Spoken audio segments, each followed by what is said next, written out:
Hello students, today we are going to learn about prepositions. Okay. Now what are preposition? Preposition किसको कहते हैं? Preposition कहते हैं हम position words को, मतलब ऐसे words जो किसी person, place, animal या thing की position बताते हैं, location बताते हैं कि वो कहाँ पे है. ठीक है. तो now let us start learning about it. तो पहले हम आते हैं in पे, मतलब in कहाँ यूज़ होता है. ठीक है. तो या इन का मतलब होता है जब कोई चीज़ किसी चीज़ के अंदर होती है ना, तो हम उसको उसके लिए इन यूज़ करते हैं. ठीक है. अब यहाँ जैसे लिखा है the box is in the drawer, मतलब ये जो बॉक्स है ना ये ड्रॉर के अंदर होगा, ड्रॉर के बाहर नहीं होगा. अब ये जो इन है ना ये बड़ी प्लेसेस के लिए भी यूज़ होता है. जैसे आई एम इन मुंबई, मैं कहाँ पे हूँ, मैं मुंबई में हूँ. अब मुंबई कोई बहुत छोटी प्लेस तो है नहीं, बड़ी प्लेस है, इसलिए मुंबई के लिए आप इन यूज़ करोगे. किसी भी प्लेस के लिए जो बड़ी है, ठीक है, वहाँ आप इन यूज़ करोगे. फिर माई एग्ज़ाम्स आर इन मई. अब आपके जो मंथ्स होते हैं वो बहुत सारे डेज़ के होते हैं ना, तो इसलिए आप सारे मंथ्स के लिए इन यूज़ करोगे. ठीक है. माई एग्ज़ाम्स आर इन मई, या फिर माई फंक्शन इज़ इन नवंबर दिसंबर, जो भी है सारे मंथ्स के लिए आप इन यूज़ करोगे. किसी भी बड़ी प्लेस के लिए आप इन यूज़ करोगे. और जब कोई चीज़ किसी चीज़ के अंदर होती है उसके लिए भी आपको इन ही यूज़ करना है. ठीक है. अब स्टूडेंट बहुत कंफ्यूज होते हैं कि मैम इन में क्या डिफरेंस है और इनटू में क्या डिफरेंस है. स्टूडेंट्स इन जो होता है ना उसमें कोई भी चीज़ पहले से वहाँ पे होगी. ठीक है. अब मतलब यहाँ पे जैसे लिखा है ना आई एम इन मुंबई, मतलब आप पहले से वहाँ पे हो, अभी नहीं जा रहे हो आप. फिर यहाँ पे है ना माई एग्जाम्स आर इन में, मतलब ऐसा नहीं है यार कि अभी मई में है और फिर बाद में कुछ और हो जाएगा. नहीं, वो पहले से मई में है. ठीक है. डिसाइड हो चुके हैं. तो जो चीज़ें पहले से डिसाइडेड है, पहले से वहीं पे है, इसलिए वहाँ पे इन यूज़ करेंगे. ठीक है. और जब इनटू की बात करते हैं तो इनटू में क्या होता है, वो चीज़ पहले से होती नहीं है वहाँ पे, वो अभी जा रही होती है. ठीक है. मतलब इनटू में मूवमेंट होता है. अब जैसे मैं आपको एक इमेज से समझाती हूँ. अब जैसे मान लो ये, ठीक है, मान लो ये एक सर्कल है. ठीक है. मुझे इसमें एक डॉट बनाना है. अब अगर मैंने डॉट बना दिया ना, जैसे मान लो ये बॉल है. ठीक है. मान लो ये बॉल है, मैंने ये डॉट बना दिया, तो मतलब ये इन हो गया. ठीक है. लेकिन अब यहाँ पे एक और सर्कल है, इसमें मैंने अभी डॉट नहीं बनाया है. अब मैं इसमें ना डॉट बनाने जा रही हूँ. अब देखो मैं जब डॉट बनाने जाऊँगी तो मेरे पेन का मूवमेंट हो रहा है ना. पहले से तो मेरा पेन वहाँ पे था नहीं, पहले से तो वहाँ पे ये डॉट बना नहीं था. अब मैं बनाने जा रही हूँ ना, तो मूवमेंट हो रहा है ना, इसलिए यहाँ के लिए हम इनटू यूज़ करेंगे. ठीक है. ये इन इसलिए क्योंकि ये पहले से बना था, इनटू इसलिए क्योंकि ये पहले से नहीं बना था. ठीक है. अब देखो यहाँ example, the deer walked into the forest. ठीक है. मतलब डियर जो है ना पहले से फॉरेस्ट में नहीं थी, वो अभी अभी फॉरेस्ट में गई है, मतलब वो चल के गई होगी, मूवमेंट करके गई होगी ना. अब जैसे मान लो ये डियर है, मेरी कोई ड्राइंग बहुत अच्छी तो है नहीं, फिर भी मैं बना दे रही हूँ. ठीक है. मान लो ये डियर है, तो अब ये मूवमेंट करके जाएगी ना फॉरेस्ट में, इसलिए यहाँ पे हम इनटू यूज़ करेंगे. ठीक है. आप इन नहीं यूज़ करेंगे क्योंकि डियर पहले से फॉरेस्ट में नहीं है, अब जा रही है. Now next we come to from. ठीक है. अब फ्रॉम किस लिए यूज़ होता है? देखो फ्रॉम जो है ना वो बिलोंगिंग के लिए भी यूज़ होता है, मतलब आप किसी चीज़ को बिलोंग कर रहे हो. अब बिलोंगिंग्स का मतलब क्या होता है, मतलब जैसे आप बोलते हो ना कि मैं अंबानी के घर से हूँ, है ना, तो आप बोल सकते हो कि I am from Ambanis house. ठीक है. I am from a rich family, मतलब आप वहाँ से बिलोंग करते हो ना, उससे आपका कनेक्शन है, आप बहुत टाइम से वहाँ पे रह रहे हो, टाइम स्पेंड कर रहे हो. ठीक है. तो उसके लिए भी आप फ्रॉम यूज़ करते हो. अब फ्रॉम जो है ना आप डिस्टेंस के लिए भी यूज़ करते हो, दूरी बताने के लिए भी. जैसे शी कम्स फ्रॉम बुलंदशहर. ठीक है. अब ये बुलंदशहर, मतलब बुलंदशहर जो है, बुलंदशहर से आने में यार डिस्टेंस कवर होगा ना, तो फिर इसलिए हम फ्रॉम यूज़ कर रहे हैं डिस्टेंस बताने के लिए कि हाँ यार इतनी दूरी है उसकी. आप बोलते हो ना कि ऐसे एग्जाम्पल मैं आपको बता रही हूँ कि जैसे Mumbai is 31 kilometre far from Poona. ठीक है. या पुणे जो भी है. ठीक है.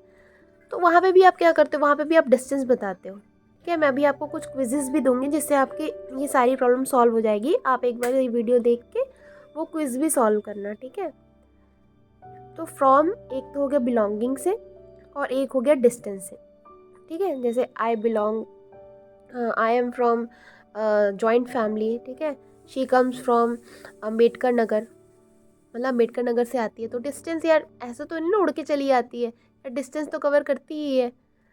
फिर ओवर, अब ओवर कहाँ यूज़ करते हैं? देखो स्टूडेंट्स, तो ओवर जो होता है ना, ओवर में ना जो हमारी जो चीज़ है ना वो किसी, जैसे मान लो ये सरफेस है, ठीक है, मान लो ये टेबल है, ठीक है, टेबल है। अब होगा क्या, ओवर में ना कोई भी चीज़ इसके ऊपर से जाएगी ऐसे, ठीक है, ऐसे जाएगी इसके ऊपर से, मतलब इसको टच नहीं करेगी, इसके ऊपर से जाएगी, और इसकी हाइट बहुत ज़्यादा होती नहीं है, ठीक है, ओवर में ना बहुत ज़्यादा हाइट नहीं होती है, थोड़ी सी हाइट होती है मतलब, बट ये इसको ना मेन जो सरफेस है इसको टच नहीं करती है। मान लो कि आपने देखा होगा ना डॉग्स को, वो कितने मतलब किसी भी सरफेस के ऊपर से चले जाते हैं। आपने कैट्स को भी देखा होगा, वो बिना इसको टच किए ना, उसको अगर जंप करना हो तो यहाँ से ऐसे चली जाएगी। इवन मंकीज़ भी कभी कभी ऐसे करते हैं। तो चले बिना इसका सरफेस, तो मतलब वो ओवर करते हैं, इसको बिना टच किए वो यहाँ से यहाँ पे उन्होंने छलांग मार ली, ठीक है। अब यहाँ देखो, the cow is going over the fence, ठीक है। अब मान लो ये फेंस बना है, ठीक है, फेंस है। अब जो काउ है ना वो यार इसके ऊपर से जा रही होगी, ठीक है, मतलब छलांग मारी होगी या कोई पावर आ गई होगी उसके पास। तो अब ये ना ओवर में ना इसको टच, ये फेंस को टच नहीं कर रही है, बिना टच किए इसके ऊपर से जा रही है, ठीक है। उसके लिए हम यूज़ करेंगे ओवर। अब आते हैं हम अंडर पे, ठीक है। मतलब अंडर कहाँ यूज़ करेंगे? देखो जब किसी चीज़ के ना नीचे कोई भी ऑब्जेक्ट रखा हो तो उसके लिए यूज़ करेंगे अंडर, ठीक है। मान लो ये टेबल है, ठीक है, ठीक है, टेबल है। अब इसके नीचे मान लो बॉल है, ठीक है। तो ये हो गया हमारा अंडर, क्या हो गया? अंडर। अब ये है ना, the boy is sitting under the table, ठीक है। तो मतलब ये टेबल है ना, टेबल के नीचे बैठा होगा, ठीक है। अब ऑन क्या होता है? ऑन में मतलब इसके ऊपर होता है, और अंडर मतलब इसके नीचे, ठीक है। मतलब ऊपर से कोई ऐसे प्लेन सरफेस होगी और उसके नीचे होगा।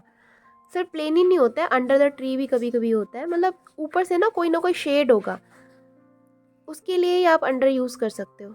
अब पता चला ऊपर मेरे कुछ है ही नहीं और मैं अंडर यूज़ किए जा रही हूँ, ऐसा नहीं हो सकता ना। पता चला मैं बैठी हूँ, मेरे ऊपर कुछ है ही नहीं, मैं एक खुले गार्डन में बैठी हूँ, तो फिर मैं किसके अंडर बैठी हूँ? मैं तो फिर स्काई के अंडर ही बैठी हूँ ना।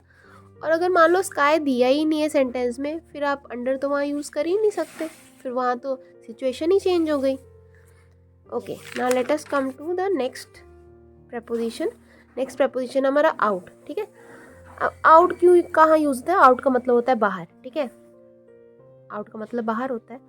अब बोलते हैं ना, टीचर्स बोलते हैं ना, get out from my class, मतलब get out of the class, यार चले जाओ यहाँ से, घर वापस चले जाओ, जो भी कहते हैं, ठीक है। टीचर की तो आदत ही होती है कहने की। Om is watching out of the window. अब ओम है ना, कहाँ पे देख रहा है? विंडो के बाहर देख रहा है, ठीक है। तो अब देखो, विंडो से बाहर देख रहा है, ठीक है, इसलिए आउट यूज़ किया है। अब आप सोचोगे ना कि इसका जब हम ऑपोजिट बनाएंगे तो इन ऑफ द विंडो हो जाएगा। नहीं, इन ऑफ द विंडो नहीं, वो तब उस टाइम उसका हो जाएगा इन टू, क्योंकि जो आउट ऑफ है ना ये आपका फिक्स प्रपोजिशन बन जाता है। मैं आपको अभी ज़्यादा नहीं पढ़ाऊंगी, ये आप 8th में पढ़ लेना, 5th में ये सारी चीज़ें पढ़ने की ज़रूरत नहीं है, जो मेन है वही पढ़ लो, ठीक है। ये मैं आगे एक है एग्जाम्पल वहाँ पे बता दूंगी। आउट मतलब बाहर, ठीक है। Om is watching out of the window. कभी कभी क्या होता है ना कि आपको ऑप्शंस नहीं दिए होते तो आप कंफ्यूज हो जाते हो, तो उस टाइम ना अगर मान लो ऐसे सेंटेंस दिए हो तो ये मत करना कि इन ऑफ द विंडो आपने लिख दिया, नहीं यार, वहाँ पे आपको आउट ही लगाना पड़ेगा। और आउट ऑफ का अगर ऑपोजिट पूछ रहा है तो इनटू हो जाएगा, ठीक है, आपके ग्रामर बुक में दिया था ना। अब हम आते हैं बिलो पे, ठीक है। क्या बिलो कहाँ यूज़ करते हैं? जैसे लिखा ना, बिलो का मतलब भी नीचे होता है, अंडर का मतलब भी नीचे होता है। The options are given below, ठीक है, मतलब यार नीचे दिए हुए ऑप्शंस हैं। अब अंडर ना, जब आप अंडर यूज़ करते हो, मान लो कि ये कोई सरफेस है, ठीक है, तो आप अंडर यूज़ करोगे ना तो वो कोई भी ऑब्जेक्ट है ना वो यहाँ पे होगा, ठीक है, यहाँ पे। अब ये देखो, इससे इसकी हाइट बहुत ज़्यादा है ना, तो इसके लिए तो हमको अंडर यूज़ करना पड़ेगा। लेकिन अगर मान लो यहाँ पे मैं एक बॉल बना रही हूँ, यहाँ पे, ठीक है, यहाँ पे, इसके मतलब बीचों बीच नहीं है, इधर है, ठीक है, इधर, और बहुत ज़्यादा यहाँ पे ऊपर का सरफेस भी नहीं है। अब बताओ इसकी हाइट मतलब ये वाला जो बॉल है, इससे इस सरफेस का डिस्टेंस ज़्यादा है या इससे इस सरफेस का डिस्टेंस ज़्यादा है? ऑब्वियसली इसी का डिस्टेंस ज़्यादा है ना। मतलब ये जो बॉल है अगर इसको ऊपर जाना होगा तो यार ये ज़्यादा टाइम लगाएगी ऊपर जाने में। वही जो ये वाली बॉल है ये नहीं लगाएगी ऊपर ज़्यादा टाइम जाने में। ठीक है, तो इस केस में ना मुझे यहाँ बिलो यूज़ करना पड़ेगा और इस केस में मुझे यहाँ अंडर यूज़ करना पड़ेगा। अंडर में ना हाइट ज़्यादा होगी ऊपर के सरफेस की, और बिलो में ऐसा नहीं होगा, बिलो में ना कम ही हाइट रहेगी। तो अब इसका मतलब ये थोड़ी है कि इसको नीचे बोल देंगे और इसको ऊपर बोल देंगे, नहीं, इसको भी नीचे बोलेंगे, इसको भी नीचे ही बोलेंगे। अब इसके लिए हम यूज़ करेंगे कि द बॉल की जो बॉल है वो टेबल के नीचे है। ठीक है, लेकिन इसके लिए यूज़ करेंगे जो बॉल है ना वो टेबल से नीचे है। मतलब टेबल की तो हाइट है ही, लेकिन बॉल की हाइट ना टेबल से कम है। ठीक है, मतलब इसकी ऐसा नहीं है कि इससे मतलब बहुत ज़्यादा डिस्टेंस है, बहुत ज़्यादा दूरी है, बहुत दूरी नहीं है ना इसकी, इसलिए इसके लिए बिलो। अब इसकी दूरी ज़्यादा है, डिस्टेंस ज़्यादा है, इसलिए इसके लिए अंडर यूज़ करेंगे। ठीक है, ये हो गया बिलो। बिलो ऐसे आपके इसमें था नहीं, ग्रामर बुक में था नहीं, लेकिन मैंने सोचा कि अबव दिया तो लो बिलो भी आपको बता दूँ ना, एक्स्ट्रा ज्ञान दे दूँ।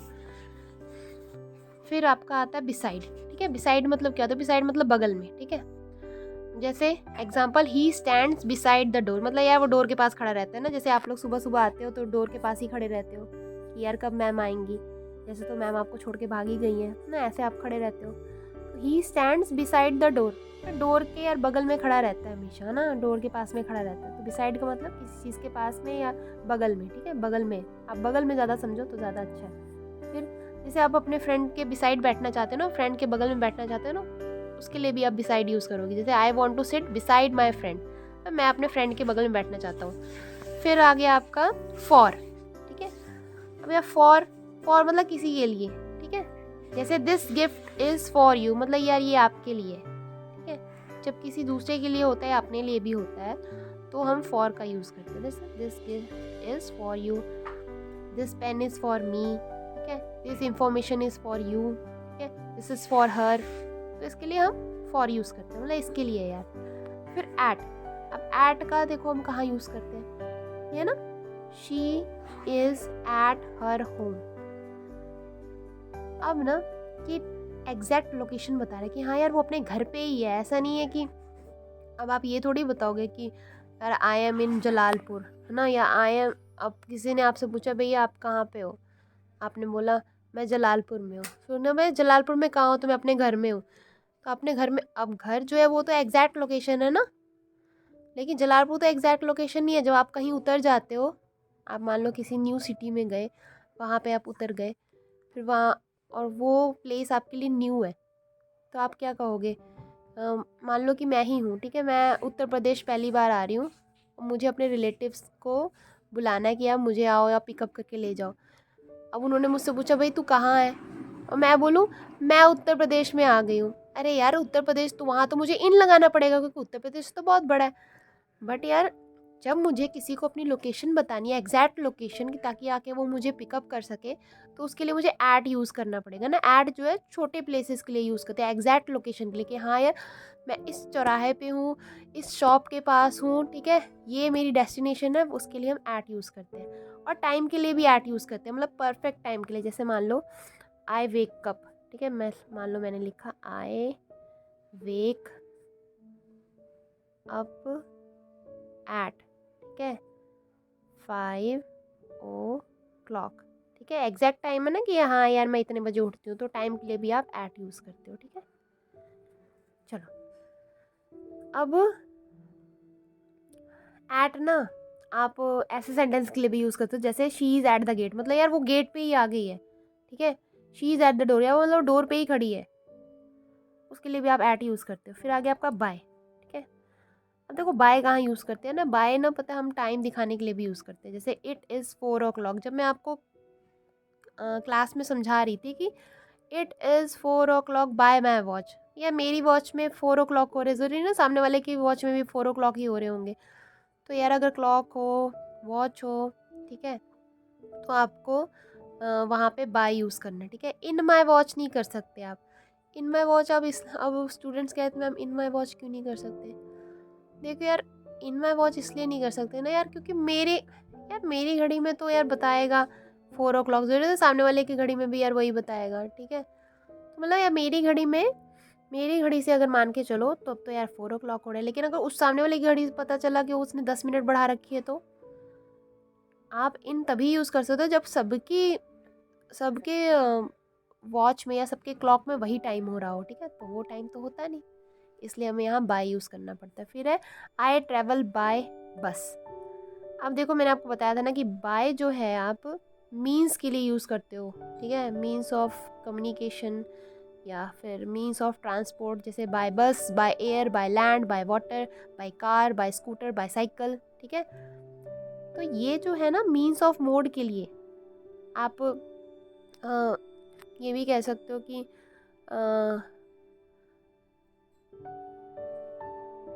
जैसे आई वॉन बाय 24 रन्स, मतलब यार मैं 24 रन से जीत गया, ठीक है। तो यहाँ 24 रन्स ना मीन्स है, मतलब वो एक कहते हैं ना मेथड है।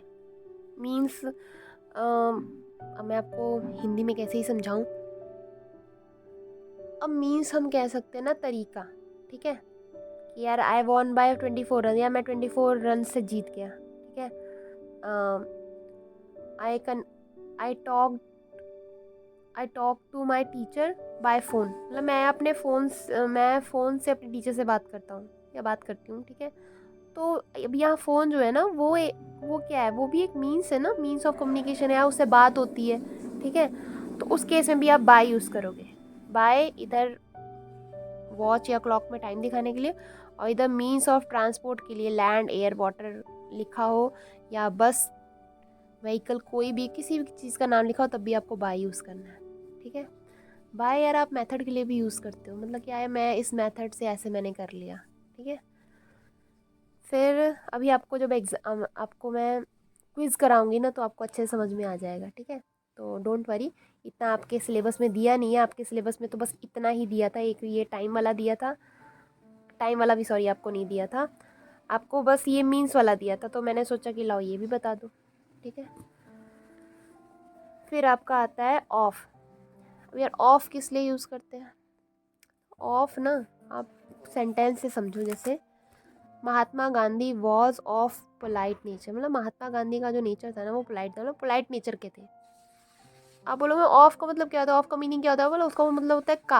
अब मतलब का मैं काका करके पढ़ाऊंगी तो आपको समझ में आने नहीं वाला। तो ऑफ से आप ये समझो ना, जब हम बताते हैं ना कि हाँ यार ये इसका है, ठीक है, या फिर ये ऐसे है, तो उस केस में हम ऑफ यूज़ करते हैं। जैसे मान लो कि मैंने बोला कि this ice cream is made of vanilla, ठीक है, vanilla, this ice cream is of vanilla flavour, मतलब ये वेनिला फ्लेवर का आइसक्रीम है। उधर का आया ना, तो उधर मैंने ऑफ यूज़ किया। मतलब यार जब हम ये बोलते हैं ना कि यार ये पेन जो है वो 20 रुपीज़ की है, तो हम बोल सकते हैं कि this pen is of 20 rupees, ठीक है। ऑफ का आपको यूज़ आ जाएगा जब आप कई सारे सेंटेंसेस देखोगे, ठीक है। आप यहाँ ये नहीं कह सकते ना Mahatma Gandhi was by polite nature या in polite nature, out, into, beside, at, ये सब नहीं आप यूज़ कर सकते ना, ऑफ ही यूज़ करोगे, ठीक है। फिर आता है हमारा ऑफ। मैम ये ऑफ में और ये ऑफ में क्या डिफरेंस है? बेटा ये वाला जो ऑफ होता है ना, ये ऑफ इस ऐसे सेंटेंसेस के लिए यूज़ होता है, ठीक है। महात्मा गांधी वॉज ऑफ पोलाइट, मतलब महात्मा गांधी पोलाइट नेचर के थे, मतलब के का की जो भी है, ठीक है। आप बोलते हो ना कि मैम इसे सिंगिंग का बहुत शौक है ना, फिर वहाँ पे फिर से कहा आया ना कि ma'am she is fond of singing, है ना, वहाँ पे भी ऑफ आया। धीरे धीरे समझ जाओगे, बहुत ज़्यादा डीपली अगर मैंने समझाया आपको ना, तो फिर आप कंफ्यूज हो जाओगे। आप जब मैं क्विज़ दूंगी तो आपको समझ में आएगा। फिर है आपका ऑफ। अब ये ऑफ ना सेपरेशन के लिए होता है, सेपरेशन मतलब किसी चीज़ से अलग हो जाना। अब यहाँ लिखा है ना please switch off the light. अब देखो जब आप लाइट ऑन करते हो तो क्या होता है, लाइट जब स्विच ऑन करते हो ना, तो जो इलेक्ट्रिसिटी का सप्लाई है डायरेक्ट लाइट में आ जाता है, मतलब बल्ब में जो भी है आ जाता है, ठीक है। तो उधर तो कनेक्शन बन जाता है, लेकिन जब आप ऑफ करते हो ना तो कनेक्शन टूट जाता है। तो उस केस में हम ऑफ यूज़ करते हैं। जैसे मान लो मैंने एक एग्जांपल लिया, the bird flew off the window, मतलब यार जब तक वो विंडो से उड़ी नहीं थी ना तब तक उसका कनेक्शन विंडो से था, लेकिन अब वो उड़ गई है इसलिए उसका कनेक्शन विंडो से टूट गया, तो उधर भी हम OFF ऑफ यूज़ करेंगे। फिर हम आते हैं ऑन पे। ऑन कहाँ यूज़ करते हैं? तो ऑन यार हम यूज़ करते हैं जब कोई चीज़ किसी चीज़ के ऊपर रखी हो ना, मान लीजिए टेबल है, टेबल के ऊपर अगर बॉल रखी है तो हम यूज़ करेंगे ऑन, ठीक है। The ball is on the table. फिर he will come on Monday. देखो डेज के लिए ना, डेज के लिए और डेट्स के लिए, संडे मंडे ट्यूसडे वेडनेसडे जो भी डेज है उनके लिए ऑन यूज़ करते हैं, और डेट्स के लिए भी ऑन यूज़ करते हैं। मतलब ही विल कम ऑन मंडे, भैया वो मंडे को आएगा। आई वॉज बॉर्न ऑन 18 फरवरी। अब देखो यहाँ पे डेट लिखी है ना, डेट और डे के लिए आपको ऑन यूज़ करना है, हमेशा याद रखना। The book is on the table. और सॉरी, यहाँ तो मैंने यार बुक लिखा है, मान लो चलो इसको बुक बना देते हैं। बुक जो है वो टेबल के ऊपर रखी है, ठीक है। ऑन में ज़्यादा कुछ आपको तड़का नहीं लगाना है, ठीक है। थ्रू, थ्रू का मतलब क्या होता है? थ्रू का मतलब क्या, जब कोई चीज़ किसी चीज़ से गुजर के जाती है ना तो हम उसको कहते हैं थ्रू, ठीक है। अब जैसे विंडोज़ के थ्रू ना जो सनलाइट है आपके रूम्स में आती है, तभी आप बिना लाइट जलाए आपको मतलब रोशनी दिखाई देती है ना। अब यहाँ क्या लिखा है? He is going through the book before exams. मतलब यार वो बुक से ना पूरा रूबरू हो रहा है, मतलब ऐसा नहीं एक भी पेज छोड़ नहीं रहा है, पूरा अच्छे से चेक कर रहा है बुक को, तो उसके लिए भी हम थ्रू यूज़ करेंगे। मतलब बुक से पूरे अच्छे तरीके से गुजर रहा है एग्ज़ाम से पहले, ठीक है। फिर we will go through Assam. मैंने यहाँ एंड के बाद कुछ नहीं लगाया है, मान लो चलो मैं लगा देती हूँ आसाम एंड बैंगलोर, ठीक है। चलो हम लिख देते हैं we will go through Assam and Bangalore to meet him, ठीक है। मतलब यार जब हम उससे मिलने के लिए हम आसाम और बैंगलोर से गुजरते हुए जाएंगे, ठीक है, तो उसके लिए भी हम थ्रू यूज़ करते हैं। जब कोई चीज़ किसी चीज़ से गुजर के जाती है ना तो हम थ्रू का यूज़ करते हैं। फिर आता है आपका विद मतलब इसके साथ, ठीक है, या इससे। अब जैसे आई राइट विद लेफ्ट हैंड, भैया मैं लेफ्ट हैंड से लिखती हूँ या लेफ्ट हैंड से लिखता हूँ। I share my problems with my parents, भैया मैं अपनी जो प्रॉब्लम है अपने पेरेंट्स से शेयर करती हूँ, ठीक है। इस केस में आपको विद यूज़ होगा। मतलब अब इसका ना हिंदी में मतलब हो जाएगा से, ठीक है। आई राइट विद लेफ्ट हैंड, मैं लेफ्ट हैंड से लिखती हूँ। I share my problems with my parents, मैं अपनी प्रॉब्लम अपने पेरेंट्स से शेयर करती हूँ, ठीक है। तो उस केस में हमको विद लगाना पड़ेगा। फिर आता है आपका अप मतलब होता है ऊपर, ठीक है। इसमें तो ज़्यादा कुछ तिकड़मबाजी करनी नहीं है। Diya is going up the stair, मतलब दिया कहाँ जा रही है यार? स्टेयर्स, ऊपर स्टेयर्स पे जा रही है, मतलब ऊपर की तरफ जा रही है, नीचे की तरफ नहीं आ रही है, ठीक है। ऊपर की तरफ जा रही है। गोइंग लिखा है ना, गोइंग में तो इंसान जाता है ना, आता थोड़ी है। इधर अप हो जाएगा, ठीक है। डाउन वाला नीचे। They are coming down the hill. अब देखो मान लो कि आपको ब्लैंक दिया, कोई ऑप्शन नहीं दिया, कमिंग दिया है ना। कमिंग में क्या होता है? इंसान वापस आता है, ठीक है। जब वापस आएगा कोई भी हिल से तो यार जाहिर सी बात है नीचे की तरफ ही आएगा ना, ऊपर की तरफ तो वापस जाएगा नहीं, तो इसलिए यहाँ पे आपका डाउन यूज हो जाएगा। फिर होता है अराउंड मतलब चारों तरफ, ठीक है। The children sat around the bonfire. अब ये बॉन फायर है, ठीक है, बॉन फायर है, और जो बच्चे हैं ना वो इसके आसपास बैठे हैं, ठीक है, चारों तरफ बैठे हैं, कोई इसके अंदर थोड़ी बैठ जाएगा। तो इसका मतलब होता है अराउंड, ठीक है, चारों तरफ आसपास। फिर आउटसाइड मतलब बाहर। He is waiting outside the house, ठीक है, मतलब यहाँ बाहर वो वेट कर रहा है आपका, इधर हो जाएगा हमारा आउटसाइड। फिर है हमारा फार, ठीक है। जो फार है, फार मतलब दूरी के लिए फार यूज होता है। The cat is far from the tree, मतलब जो कैट है ना वो ट्री से दूर है, ठीक है। जब कोई चीज़ बहुत दूर होती है तो उसके लिए फार यूज करते हैं। My home is far from the school, मेरा जो होम है ना वो स्कूल से बहुत दूर है, बहुत बहुत बहुत बहुत बहुत दूर है, इसलिए दूरी दिखाने के लिए मैं फार यूज़ कर रही हूँ। फिर आ जाओ नियर पे। नियर मतलब पास में, ठीक है, पास में ही है, मतलब बगल में ही है। फिर माई एग्ज़ाम्स आर नियर, मेरे जो एग्ज़ाम्स हैं वो पास में आने वाले हैं, पास में ही है एग्ज़ाम मेरे, ठीक है। They stand near the table, यार टेबल के टेबल के पास में ही खड़े रहते हैं हमेशा, ठीक है। तो नियर क्या होता है? पास के लिए, ठीक है, जब कोई चीज़ क्लोज रहती है उसके लिए। अलॉन्ग, अलॉन्ग मतलब के साथ, ठीक है। जब कोई चीज़ किसी के साथ ही होने लगती है तो उसके लिए अलॉन्ग यूज़ करते हैं। जैसे the wind is blowing along with rain, है ना। मतलब यार अभी जो विंड है ना, हाँ मतलब रेन तो हो ही रही है, साथ ही साथ विंड भी चल रही है, तो क्या हो रहा है, दोनों काम एक साथ हो रहे हैं ना, तो इसलिए यहाँ पे मैंने अलॉन्ग यूज़ किया है। मतलब रेन भी हो रही है और उसके साथ साथ हवा भी बह रही है। कोई भी चीज़ जब साथ साथ होती है ना तो उसके लिए अलॉन्ग यूज़ करते हैं। She is going along with her kids, मतलब वो तो जा ही रही है, साथ ही साथ अपने बच्चों को भी लेके जा रही है, ठीक है। She is going along with her kids, मतलब अपने बच्चों के साथ साथ जा रही है। अक्रॉस, अक्रॉस मतलब होता है सब तरफ, ठीक है। जैसे our prime minister is famous across the globe, मतलब ये ग्लोब है, ठीक है, मान लो ये ग्लोब है, आपकी अर्थ है।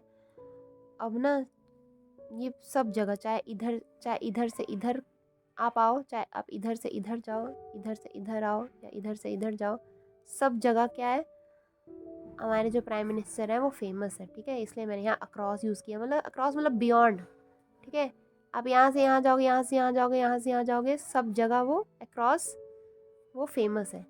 There is a bridge across the river, ठीक है, मान लो ये रिवर है, ठीक है, ये रिवर है और ये है हमारी ब्रिज, ठीक है। अब ये जो ब्रिज है ना, ये यहाँ से शुरू हो रही है और यहाँ जा रही है, ठीक है।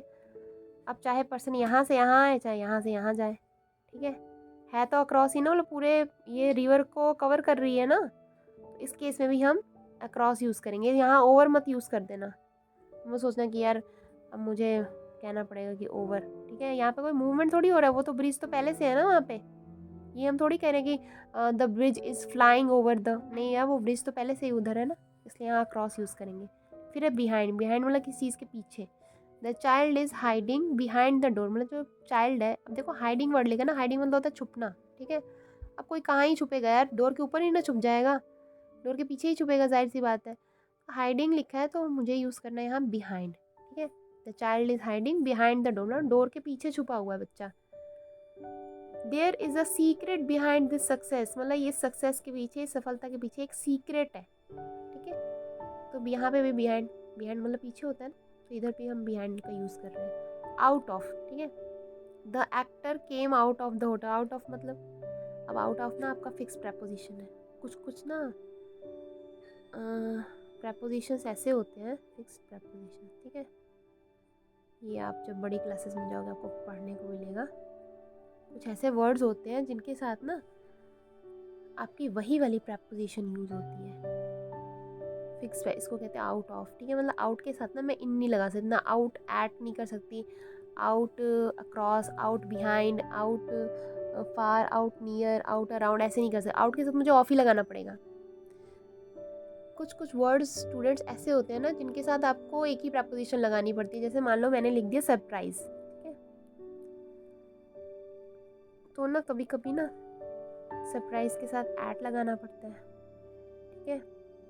और ऐसे ही कभी कभी क्या होता है, अफ्रेड है ना, अफ्रेड, तो अफ्रेड के साथ ना मुझे हमेशा ऑफ लगाना पड़ेगा, हमेशा ऑफ।